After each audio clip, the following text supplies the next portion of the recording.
Obrigado. Inicialmente, saúdo a mesa e faço na pessoa do meu presidente, meu amigo, professor Antônio Fabrício. Saúdo a professora Isabel Dourado, que prestigia esse evento. Aos palestrantes que me excederam, não só o saúdo, como agradeço pela brilhante palestra. Professor André Leal, professor Denis, meu colega de mestrado. Entendi por que você foi orador da sua turma, está explicado no dia de hoje. Também não poderia deixar de saudar todos vocês, e faço na presença e na pessoa dos coordenadores científicos desse evento, o professor Leonardo Beraldo e o professor Dierle Nunes, a quem também aproveito para parabenizar pela excelência, pela grandeza desse evento. Evento que não é grande apenas pelos seus palestrantes, pela excelência deles, não é o meu caso, mas de todos os outros que falaram e que ainda falarão, mas é grande pelo auditório que aqui se encontra, de advogados renomados, professor Adriano, professora Gisele Cui, e muitos outros que eu vou deixar, eu não preciso mencionar o nome de todos, que tornam esse evento ainda mais desafiador e importante. Bem, o tema da minha palestra é sobre isso que eu vim aqui. Gostei que o meu tempo não começou a correr, então acho que nem começou, vou saber. Então, vou marcar aqui, pedir para correr, porque senão depois eu me perco dentro da minha fala. Mas vamos lá. O tema da minha palestra é execuções específicas, e vou me dar o luxo, de uma forma bastante acadêmica, introduzir ou apresentar o que eu vou falar no dia de hoje. Nós estamos falando, e esse painel e os que seguirão a partir daqui, vamos falar sobre tutela jurisdicional executiva, essa tutela em que se realiza o cumprimento da jurisdição de forma forçada, em que se cumpre a obrigação do devedor inadimplente de forma forçada. Existem, e a doutrina faz, diversas classificações para a tutela jurisdicional executiva. Uma classificação bastante interessante é que diz respeito à natureza do título, à sua origem, e aí eu posso classificar a execução em execução de título... Vixe Maria... em execução de título judicial e execução de título extrajudicial. Qual que é a importância dessa classificação? Às vezes, definir algumas vantagens que o título judicial terá em relação ao título extrajudicial, embora ambas sejam tutelas de satisfação, o que já é uma grande vantagem ao jurisdicionado em escolher por esta forma de tutela. Também há uma outra classificação que leva em consideração a estabilidade do título, se o título é ou não é, ou já não se encontra estável, e aí podemos falar numa classificação em que separamos a execução em execução provisória e também em execução definitiva. Classificação também importante, porque uma vez em execução provisória, o procedimento se verá com algumas características que não tem na execução definitiva e que devem, então, dar proteção ao crédito e ao executado, não que ele não vai ter a possibilidade de sofrer os efeitos dessa execução, mas terá que ter uma proteção maior pela própria estabilidade do título. E uma outra classificação em relação aos meios executivos, é uma outra forma que a doutrina enxerga a atividade executiva, e aí ele chama, ou ele separa a execução também em dois grandes grupos, a chamada execução direta e a execução indireta, sendo que a execução direta também é chamado como meios subrogatórios de execução, onde que o Estado realmente substitui a vontade do devedor e realiza o cumprimento forçado da obrigação. E aí podemos chamar também, numa execução por desapossamento, que é a execução de entrega de coisa, uma execução por transformação, que é a execução de fazer e não fazer, e uma execução por expropriação, que é a execução de pagar. Então, é muito comum, às vezes, chamar execução por desapossamento, é a execução da obrigação de entrega, execução por transformação, execução da obrigação de fazer ou não fazer. Que, em relação à execução indireta, ou através dos chamados meios coercitivos, você não tem aí o Estado substituindo, mas forçando o cumprimento, quando então podemos também dividir nos meios coercitivos de ordem patrimonial, que é a multa, e que eu falarei sobre ela, ou até a exceção do meio coercitivo de ordem pessoal, que é a prisão civil do devedor de alimentos, uma situação bastante específica de uma determinada tutela executiva, mas que também é uma forma de realização dessa tutela jurisdicional executiva. E também uma outra classificação bastante interessante diz respeito ao próprio objeto da obrigação.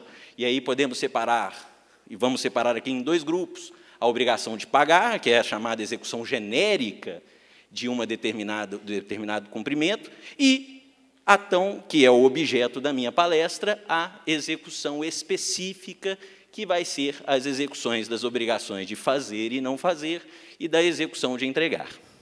Poderia até continuar esta ramificação dentro lá da execução genérica da obrigação de pagar, dividindo nos procedimentos padrões de título judicial e extrajudicial e os procedimentos especiais. Vocês já viram o procedimento padrão do título judicial com o professor Denis, vão ver o procedimento do título extrajudicial com o professor Fernando Jaime, e vão ver as execuções específicas com o professor Newton, de execução do devedor de alimentos, e o professor Jason, execução contra a fazenda, ou a execução da fazenda, que é a execução fiscal. Enfim, o meu tema é só essa questão sobre execução específica. Até uma curiosidade, adoro usar essa transparência e fazer essas ramificações, porque na Newton Paiva, onde leciono, eu divido turma com o professor Guilherme, que é um professor de empresarial, e ele lá leciona recuperação e falência. E eu faço toda essa explicação, abro toda essa planilha na sala de aula e falo, e vamos dividir mais uma, que é a execução do devedor solvente contra a execução do devedor insolvente. E na execução do devedor insolvente, vocês ainda têm a execução contra o empresário ou a empresa, quando vocês vão ter a falência e a recuperação, e a execução civil contra qualquer devedor. Então, eu brinco em sala de aula, que o professor Guilherme dá só esse quadrinho aqui, que é a execução insolvente contra o empresário ou contra a empresa. O resto, tudo que envolve atividade executiva, sou eu que leciono. Razão pela qual, para qual disciplina que vocês vão ter que ter mais atenção esse semestre? A minha, obviamente. Isso é uma brincadeira que eu faço com ele e acho interessante pelo esquema que foi apresentado. Mas vamos ao que nos interessa, que são as novidades do CPC sobre as execuções específicas. Como já disse o professor Cárcio, e nesse aspecto já é preciso atentá-los a esse detalhe, nós não vamos ver grandes novidades, porque essa tutela já sofreu alterações no Código de 73, com duas grandes reformas, a reforma de 94, a primeira grande reforma do Código de Processo Civil, e a segunda grande reforma em 2002. O que nós vamos ver, e isso eu chamarei a atenção, vamos ter novidades sim, mas nós vamos ver uma consolidação de interpretações que a jurisprudência e a doutrina já dá a esses institutos, que estão de forma didática sendo colocadas no Código para acabar qualquer tipo de discussão. Por exemplo, já vou direto lá no seu artigo 536, no caput do seu artigo 536, que é a confirmação da natureza lato sensu dessa execução. Uma diferença interessante, uma vez que, ao se condenar alguém numa obrigação específica de fazer, não fazer ou entregar, essa condenação, ou essa determinação, esse comando jurisdicional, ele é executivo lato sensu. Ele independe de uma nova provocação por parte do jurisdicionado. Tanto que, na sistemática anterior, nem defesa existiria. Isso dá a essas tutelas uma forma diferente de execução. E o que fez o legislador, se vocês compararem, ele acrescentou, isso a jurisprudência já entendia dessa forma, mas para não deixar dúvidas, ele colocou simplesmente a expressão de ofício. Então, pode o julgador dar exteriorização ou eficácia ao comando por ele decidido, decorrente de um reconhecimento de uma obrigação específica. Uma outra novidade que se identifica, também nem tanta novidade assim, é só uma readaptação de nomenclaturas, diz respeito à obtenção da tutela pelo resultado prático equivalente. Mas aqui eu gostaria de dividir com vocês um assunto que eu reputo interessante, que é a possibilidade ou a positivação do princípio da adequação já permitida ao magistrado no início da sua pretensão. Se eu tenho uma obrigação de entregar, eu tenho uma obrigação de fazer, e por algum motivo essa obrigação não pode ser cumprida, e isso está no título, e o título não tem cláusula penal, eu não posso optar por uma execução de pagar. Quem pode fazer essa opção é o magistrado a partir do momento que ele identifica a impossibilidade de cumprimento dessa tutela específica. E o que vem o dispositivo fazer? Se assim ele já perceber, no início da própria pretensão, ele mesmo já pode ali converter a obrigação em perdas e danos. Se necessário, liquidando o valor, ou se isso já identificado, identificando o quanto para que eu possa prosseguir numa execução de pagar. Não será uma escolha minha, será uma aplicação do princípio da adequação, que, na minha opinião, se encontra agora positivado no caput do artigo 536 do Código de Processo Civil. Uma outra observação que gostaria de fazer, agora em relação ao seu parágrafo 1º, que é também só uma correção didática dada pelo legislador. Havia uma discussão que as medidas coercitivas para o cumprimento da tutela específica seriam um rol taxativo do parágrafo 5º do artigo 461. A jurisprudência já falou que não posso engessar a função jurisdicional na tentativa da satisfação da obrigação em prol de um pseudo-normativismo que estabelecia um rol taxativo. Isso já estava superado pela jurisprudência. O novo CPC simplesmente torna isso expresso, ao dizer que, entre outras medidas, então não há dúvidas que estamos diante de um rol exemplificativo e não taxativo. Então, vejam que não é uma novidade, é só uma consolidação de preceitos já interpretados pela jurisprudência e apresentados pela doutrina. Uma outra observação que gostaria de fazer é sobre o artigo 536, que isso sim é uma novidade interessante que pode dar eco a discussões mais interessantes ainda. A inclusão dentro do CPC da possibilidade de responsabilização por crime de desobediência, o que pode afastar entendimento hoje que existe dentro do Supremo Tribunal Federal, em que não se poderia falar de crime de desobediência por a sua atipicidade. Não existiria previsão. Começou-se a discutir, quando da lei de mandado de segurança, já prevendo isso, se a lei poderia se aplicar a todas as outras obrigações de natureza mandamental. E entendo eu que, nesse ponto, o legislador corrigiu a essa possibilidade, de forma cumulativa, porque nós não estamos falando de uma alternativa, não há bis in idem, o próprio legislador, no CPC 2015, deixa isso de uma forma bem clara, que não só pelo artigo 77, inciso 4, ao dizer que cabe, dever da parte, cumprir com exatidão as decisões jurisdicionais de natureza provisória ou final, e estabelece como ato atentatório à dignidade da justiça aquela parte que, uma vez advertida, não cumprir. E o próprio dispositivo lá do artigo 77 fala, independente das outras cominações de ordem civil, criminal e também processual. Então, é possível cumular um preceito de ordem cominatória, uma multa, com a própria determinação de ocorrência de crime de desobediência. Temos que tomar cuidado com isso, porque há base normativa agora para a incidência dessa dupla coerção. Também gostaria de chamar a atenção de vocês para o artigo 536. Primeiro, aqui sim, uma novidade bastante interessante que o CPC 2015 apresenta a nós, advogados, à comunidade jurídica. Estabeleceu que, no cumprimento de sentença das obrigações de fazer e não fazer, aplica-se o artigo 525. O artigo 525 regulamenta a impugnação. Isto porque, no CPC atual, não há previsão de defesa ao cumprimento das tutelas específicas, o que às vezes fazia o advogado talvez defendesse por exceção de pré-executividade, mas pela natureza restrita das discussões dessa natureza, às vezes ele não conseguia discutir. E a força executiva lato sensu impedia ele, talvez, de discutir outras questões supervenientes à formação do título, que seria lícito a ele se opor à execução. O legislador estabeleceu que a impugnação, tal como é a defesa típica do cumprimento de sentença da obrigação de pagar, também se estende ao cumprimento de sentença das obrigações específicas de fazer, não fazer e entregar. Aqui sim, uma novidade.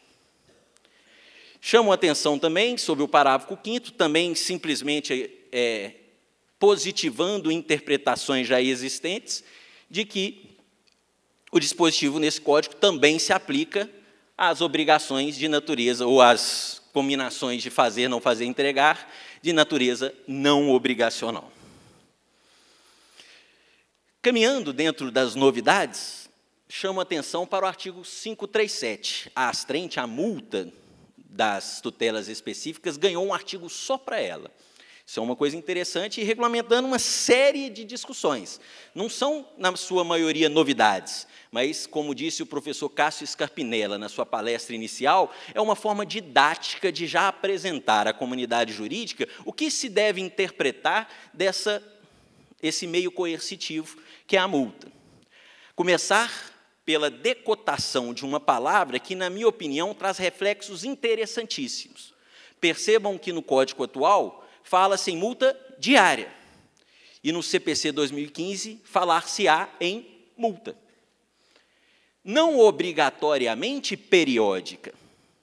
Então, isso, na minha opinião, abre para o magistrado a possibilidade de fixar uma multa já determinada, R$100.000, para o não cumprimento, que não se alongará no tempo, e, na minha visão, afasta situações jurídicas que acontecem no nosso cotidiano da atividade jurídica, que é aquele credor que prefere que o devedor não cumpra para enriquecer os seus bolsos pela demora nesse cumprimento pela multa.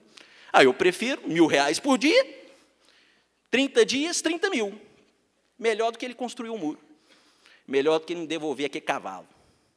E, às vezes, no escudo dessa possibilidade, o que nós vamos ter é a ausência da própria efetividade da tutela jurisdicional. E isso pode ser uma solução. E, inclusive, para acabar com aquelas aberrações de você ter um valor para executar e o juízo da execução, no momento, rever e, como eu vou dizer daqui a pouco, pode até excluir o valor. Então, o juiz fala, é 50 mil. Não cumpriu? Há requerimento, às vezes de ofício, então, ao majoro para 1 milhão. Ao majoro para mais 100 mil. Isso, o novo CPC abre a possibilidade para isso. É uma reflexão que eu gostaria que vocês fizessem, porque aqui, sim, também temos uma novidade. Vamos caminhando, porque já está chegando. E já me falaram que aqui, se passar os 5 minutos, dá choque, e, de repente, cai um alçapão, e aí, então, não vou correr esse risco. Vou terminar em tempo. Mas vamos lá, estou caminhando. Artigo 537, parágrafo 1º. Trouxe para dentro do Código algo que era óbvio. Se a multa pode ser de ofício, muito mais a requerimento. Mas olha que curioso, isso não tinha ou não tem no Código atual. Chama atenção, aí sim, de algo também relevante que precisamos atentar. O Código traz uma possibilidade não apenas de revisão, mas de exclusão da multa, ainda que cumprida a posteriori, o que vai contra a própria essência de cumprir no momento determinado. Mas abriu margem de discricionariedade ao julgador para, talvez, verificar que o cumprimento superveniente, por algum motivo, foi satisfatório e, por isso, excluir, inclusive, a aplicação da multa. Então, isso é uma novidade que também vamos precisar refletir sobre ela. Também gostaria de chamar a atenção duas outras questões de ordem já consolidada na doutrina e na jurisprudência, que é o valor da multa será devido ao exequente. Existia no projeto uma discussão que parte do valor determinado, se fosse um valor muito exagerado, seria uma parte ao exequente e outra parte ao Estado. Não sei por que enriquecimento sem causa por parte do Estado, porque ele vai merecer algum valor pela inércia do executado em prejuízo do exequente. Isso, na minha opinião, corrigiu, e se ela é excessiva demais, que o próprio juiz reduza, ou que ela cumpra a sua função coercitiva, porque se não gerar coerção, não precisaria dela. Mas o legislador estabeleceu que a multa será devida ao exequente. Está positivado, ninguém mais mexe nisso. Também estabeleceu, isso aqui, uma grande solução para discussões, então, existentes, a possibilidade de cumprimento provisório da astrente. Muito se dizia que, enquanto não transitado em julgado, a pessoa poderia, através do seu recurso, e alguns até já falaram doutrinariamente, que, ao recorrer, é incompatível o dever de cumprir, razão pela qual não incidiria a multa de 10%, não incidiria a astrente, enquanto eu estiver com um recurso pendente de julgamento. O CPC corrige esta questão, porque se a função do meio coercitivo é exatamente forçar o cumprimento da obrigação, não me importa se essa obrigação ainda não transitou em julgado. Eu tenho que tornar efetiva naquele momento. Mas, ao mesmo tempo, dentro daquela classificação que eu falei para vocês no início, sobre a estabilidade do título, o legislador protege o devedor ao dizer que não se pode levantar enquanto provisória for a determinação contida nesse procedimento ou nessa determinação combinatória. Então, acho que aqui o legislador equilibrou bem a balança. Tornou efetivo o procedimento, sem com isso prejudicar o executado, que ainda pode ver decidida o não cumprimento daquela ordem. Caminhando para os finalmente, também gostaria de chamar a atenção sobre a obrigação de entregar. ao falar isso aqui, duas coisas também bastante interessantes. A partir do momento em que, num processo de conhecimento, se discute a obrigação de entrega de coisa, cabe ao réu, se entender que ele faz direito a benfeitorias sobre o uso da coisa, enquanto no uso desta coisa, ele tem que ali alegar essas benfeitorias, se possível, identificar estas benfeitorias e dar valor a essas benfeitorias para que isso já possa, às vezes, ser decidido na sentença. E, se for o caso, alegar ali. Na contestação, o legislador fala isso, então ela define o local para que o réu possa discutir as questões que envolvem benfeitorias, direito de indenização por benfeitorias e o direito de retenção, sob pena de preclusão, dentro do procedimento. Por óbvio, eu entendo que essa preclusão não pode afastar o próprio direito. Nada impede a esse réu que, num outro procedimento autônomo, se necessário for, ajuize uma ação de indenização, até por questão de enriquecimento sem causa. Mas, dentro do procedimento, para se opor numa determinada impugnação, a posteriori, e o artigo fala e faz referência àquele parágrafo 2º, ele faz uma referência direta àquilo que se pode discutir na impugnação, de forma que, se, uma vez obtida uma determinação de ordem cominatória, envolvendo uma obrigação de entregar, e existe um direito daquele devedor daquela obrigação de se indenizar ou de reter a coisa enquanto não for indenizado, ele não poderá discutir isso mais na fase de cumprimento, se não alegou isso em contestação da sua ação. Discute em procedimento próprio, muito talvez no procedimento próprio não terá ele o direito de retenção. Enfim, são essas as singelas considerações que tenho a fazer. Deixo aí o site do meu escritório para quem tiver interesse e depois ter acesso a essas transparências, eu vou disponibilizar lá. E, mais que tudo, simplesmente agradecer essa oportunidade, é motivo de bastante honra estar aqui num evento desta grandeza, promovido pela OAB, a quem eu muito respeito, e falando para pessoas tão importantes como vocês. Obrigado e um bom evento para vocês.